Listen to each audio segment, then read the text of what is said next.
What's going on, Guardians? Sly here, guys, and it feels absolutely amazing, man. So good to be back making new Destiny videos. I mean, not just new, like, update something point whatever new, a few new quests, some reworked weapons, reskin weapons, whatever. I'm talking about full-blown, brand new, I have no idea what to expect next kind of new.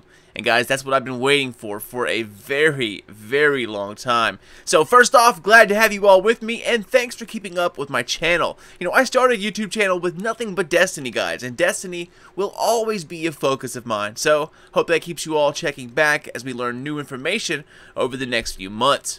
So as you all hopefully have seen or heard by now, the world reveal for Destiny 2 kicked off May 18th to a live audience and broadcasted to over 500,000 viewers on Twitch. Now that doesn't count the live streams being hosted or the live stream on the Destiny website itself. That is an insane amount of people, and they all expect it to show. Well, my friends, Bungie brought their effing A game, guys, and they absolutely nailed it. I get hyped for new games in general, but it's hard to fully impress or completely surprise me.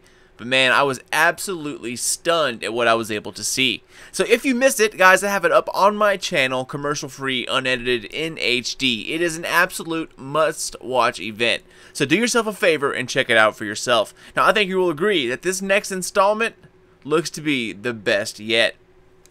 But in this video, guys, we're going to break down some parts of the gameplay, the vidoc, as you see here, and a few other things that they showed on the live stream. I'll point out tons of things that I noticed, as well as some subtle things that you might have overlooked. So sit back, chillax, and let's do this. My name's Sly, and welcome to the Destiny 2 Reveal Stream Breakdown. Alright, so the first thing that starts us off, we see a quick origin story here, seeing Zavala wake up adrift in space, assumingly after the Reef Wars. He ends up landing on Earth in this all-white, ragged armor, and of course an old-school assault rifle, which is reminiscent of how we started Destiny in Year 1. We see him learn the ropes of dying and rebirth, and it transfers this idea into human society itself. We see the last city being built by hand, brick by brick. The first glimpse of Shaxx and Ikora before they were the Vanguard. It's a pretty awesome introduction, but like the theme of Destiny itself, it ends with a subtle hint of what's to come. Now after the introduction, we see a familiar face pop up. Luke Smith, who was the director of The Taken King. Now in case some of you didn't know, Destiny 2 has been in production for the past 3 years.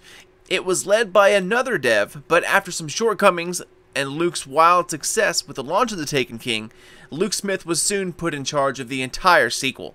So you will see all the people and teams that you're familiar with back from the Taken King era. They'll all be back for this next epic adventure.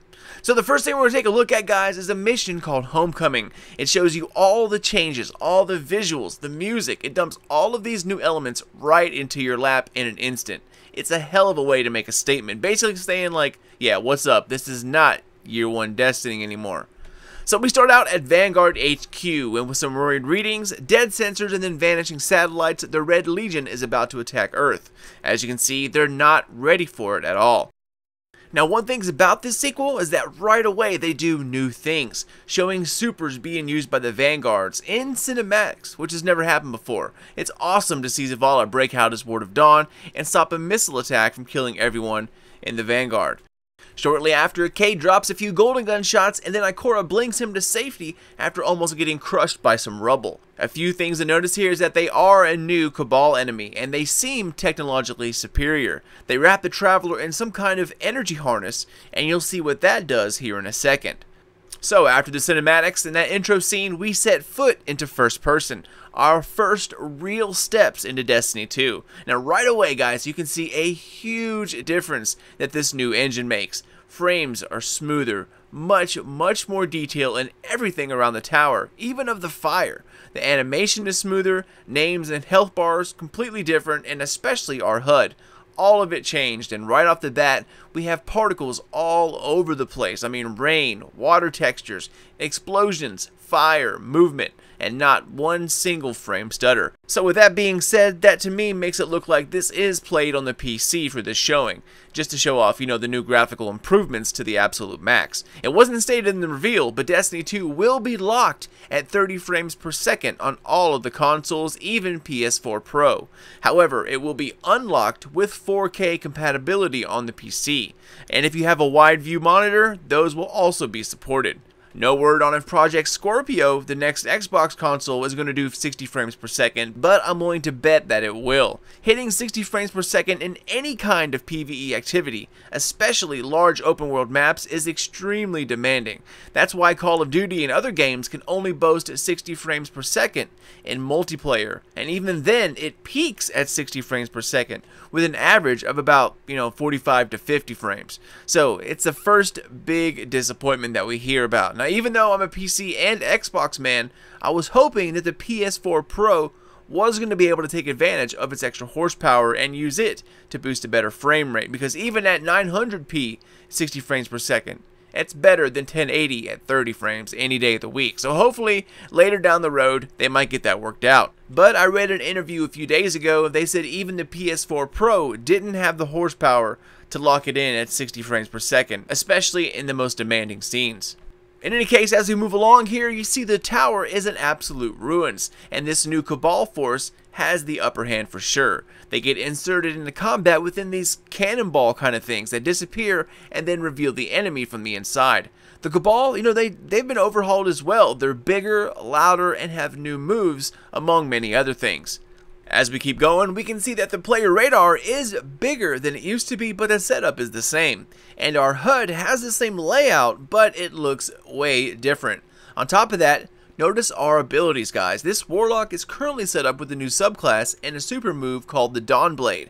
However, I don't think these will be all new subclasses, at least not entirely. I think that the subclasses as a whole sort of stay the same, but within the subclasses there are new supers that you can use and new abilities. For instance, I think every class of character had one subclass rework, and then the other two stayed the same in terms of name and its basic super, but that wouldn't fit within the history of Destiny 1. All of a sudden every single super we used to have is gone and changed completely. What it looks like to me is that they completely changed one subclass per character. Gave it a new name, a new super, new everything. And the other two that we have the same, original names, but the insides are completely upside down. The supers are kind of the same, but they're used in new ways. The only thing that's not changed are the grenades, the melees, and of course the jumps.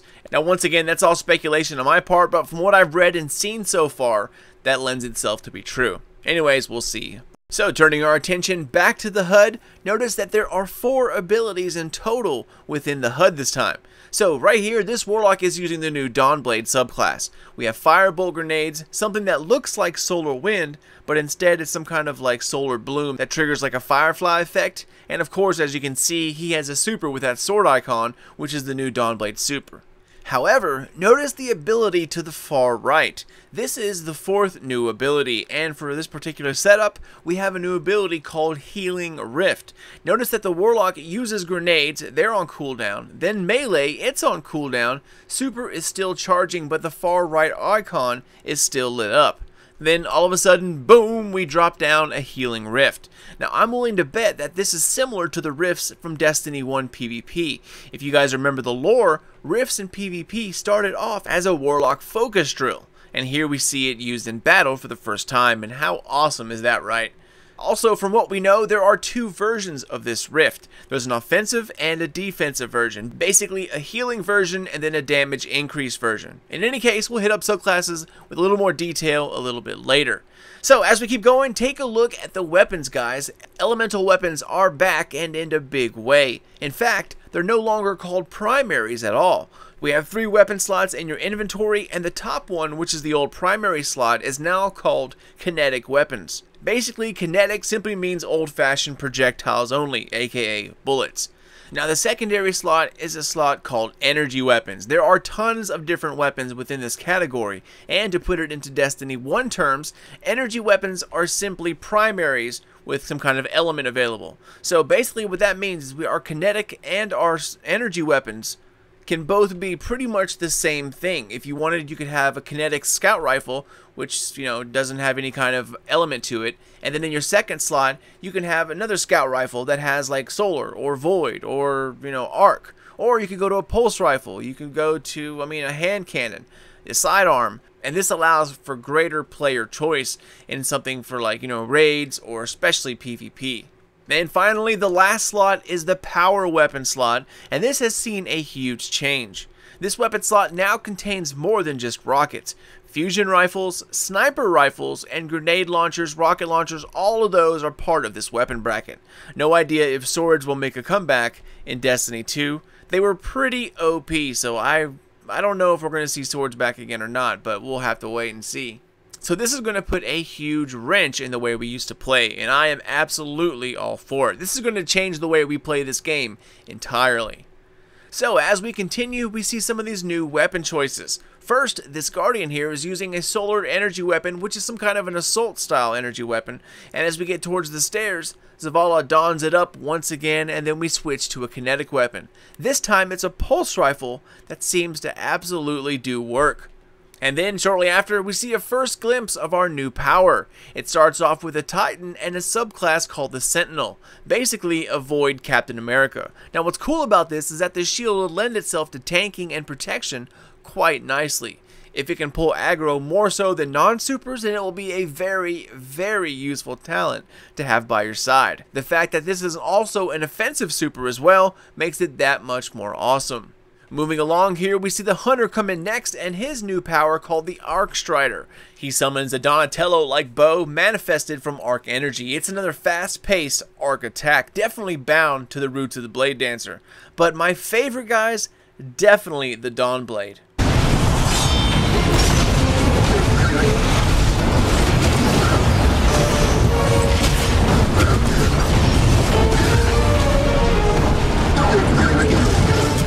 So as we keep moving along, look where we go, behind the Xur door.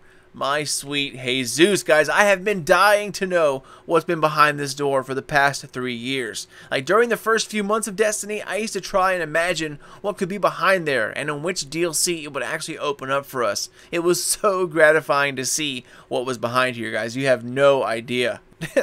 So as we move on, we get a glimpse of a heavy weapon that was shrouded in rumors for years. Here we finally have a glimpse at the Dubious Volley. Now, if it's still called that, I have no idea, but this is definitely from that design. YouTubers have been nutting themselves over this weapon for the past like 2 years. If news was dry and pretty much they were out of videos to put up, the Dubious Volley was pretty much the #1 video to speculate about when there was nothing else to talk about. So it's good to finally see it in the game and know that it really exists.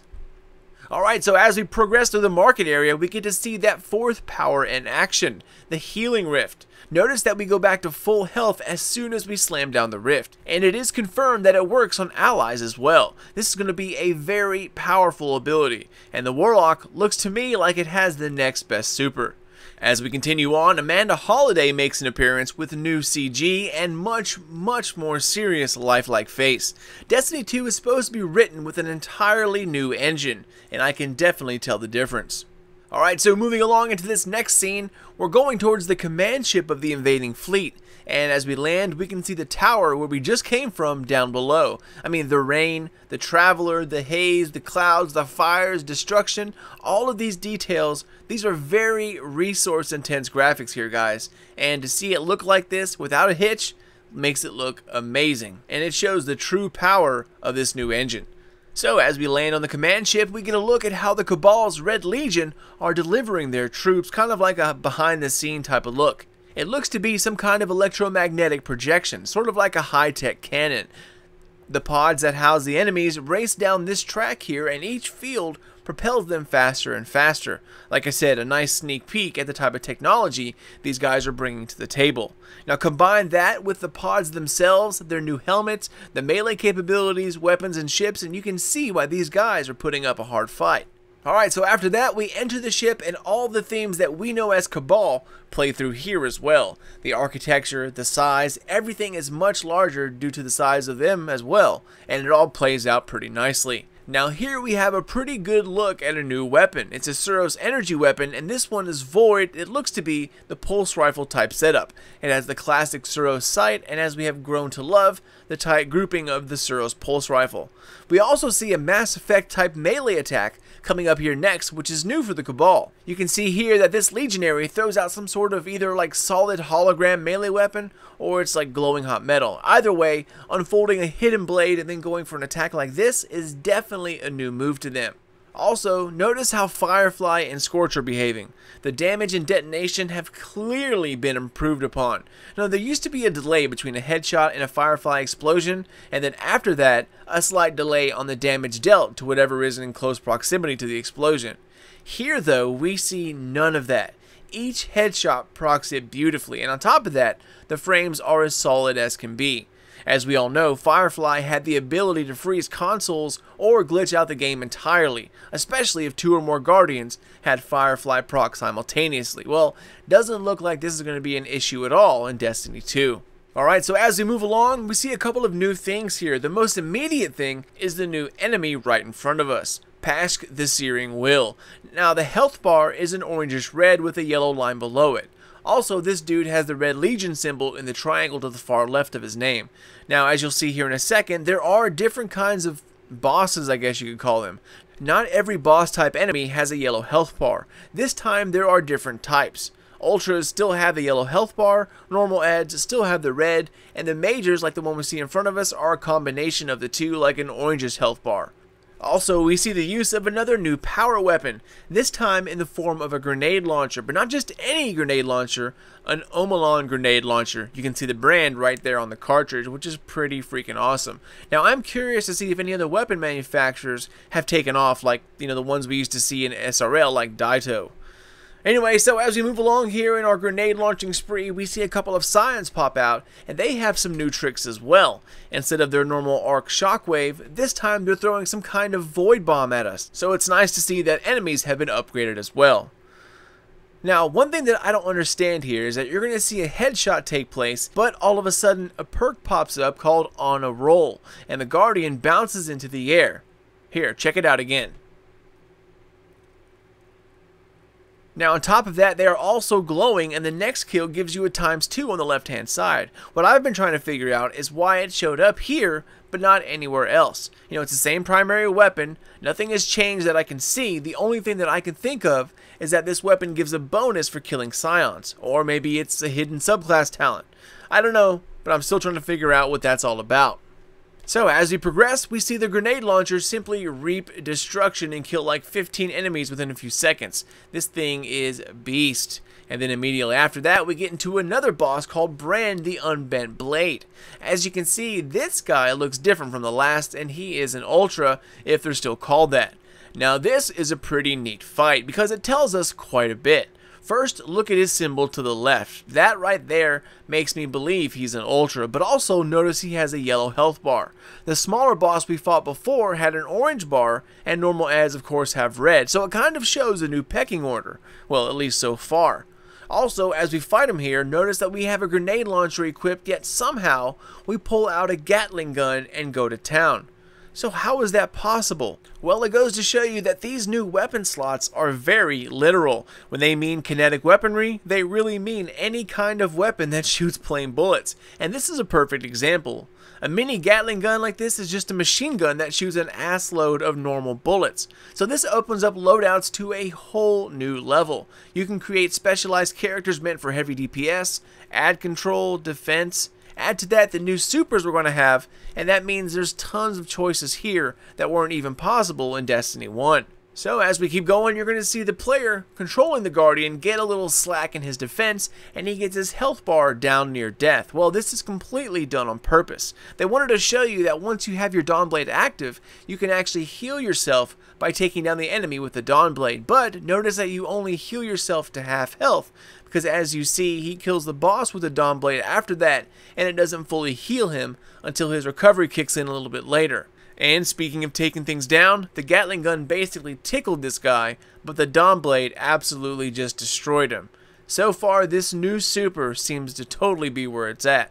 And coming to the end of this story, after we strut our stuff past the Gatekeeper, we meet the main villain of the story, Dominus Ghaul, leader of the Red Legion. Now, Ghaul is still a bit of a mystery, but what we do know about him is that he believed the Traveler has made a mistake in giving the light to humanity instead of the Cabal. Ghaul is a powerful leader, and he's not just some crazy evil villain looking to dominate or enslave humanity or take over Earth and its resources. He just wants the Traveler and its secrets.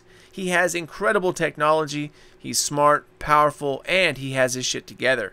Now, they don't show much of what happens, but we do lose the city, and the Traveler is covered and has its light cut off to the Guardians of Earth, which ends up stripping us of our own powers. The tower is destroyed, along with it, all of the stuff in our vaults. The Vanguard scatters, our powers lost, and the city is in ruins. The leaders of the Vanguard blame themselves, and they end up going their separate ways. Each is dealing with it in their own way, and this right here sets the premise of our journey, rebuilding everything that we've just lost. Now, this was the beginning of the reveal, but there's a vidoc that they show halfway through, which is something you definitely need to check out. It goes through a ton of information that's always useful to watch. Alright, so as we keep this bad boy going, there was an ass ton of announcements we have to get through. A lot of these are pretty big news. So first, the campaign is of course back and bigger than ever. More cinematics than the entire game of Destiny 1. More places to visit, more people to talk to, and way more places to explore. I'll get into specifics here in a second. Also, we have major changes to the Crucible. It's no longer 6 on 6, but instead 4 on 4, which is becoming pretty controversial. Now, in my opinion, 4 on 4 is kind of odd, but hey, whatever. Then there's also a new game type called Countdown, which is an attack-defend type of game. New maps across the board, of course. But the last thing I am most excited about, besides the raid, of course, is the world itself. And to make things easier, you can check out all of these destinations without ever going to orbit. That means we can just fly to another world instantly. No more going to orbit and choosing where you have to go. With boots on the ground, you just go to your map, select it, and fly. It's that easy. Now, the new worlds of Destiny are going to be immense. There are, of course, still patrols, encounters, chests, and materials to find all over each destination. But this time, Destiny 2 is going to offer so much more. Each world has its own set of adventures in the form of treasure maps to follow, loot hidden within the world, and the biggest thing that caught my attention is this new thing called Lost Sectors. Entire hidden areas. Secret locations that are their own map completely. Large areas secretly hidden out of sight, and they have been described as dungeons. Inside of these lost sectors, mechanics and a huge boss at the end of that holds a key to a large cache of treasure. That, my friend, is something that sucked me right in. In Destiny 1, I glitched all over the place, looking for new areas to explore. I'd spend like 15 hours behind walls, under the ground, stuck in ceilings and out of the map, looking for new places that no one has ever been to yet. But now they're doing that kind of stuff for us, which I think is pretty awesome. Now, another thing being added is a new map system to help us keep track of all these things to do. And to top it off, public events, boss fights in the worlds, all of these things will be marked on your map and will include exactly when it will happen. No more waiting and guessing or looking up a planet on some half-assed app hoping it'll work out. This new map will tell you exactly where and when a particular event will take place. Best of all is that we will have 4 brand new worlds to explore. First of which is called Nessus, a Vex-occupied planetoid.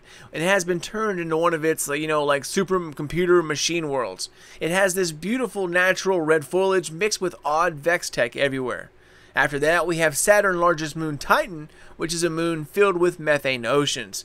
The area here is built upon these methane oceans, and there are ruins from when humanity was in its golden age. There's like an entire utopian city built here, pretty much on stilts, but now it's lost to the decay of time. There's also Io, one of the many moons of Jupiter. It was the last place the Traveler touched in the Golden Age before stopping at Earth. It's a holy site for the Warlocks, and a lot of innovation and miracles were performed here. It's sort of like a mystical, technological kind of atmosphere.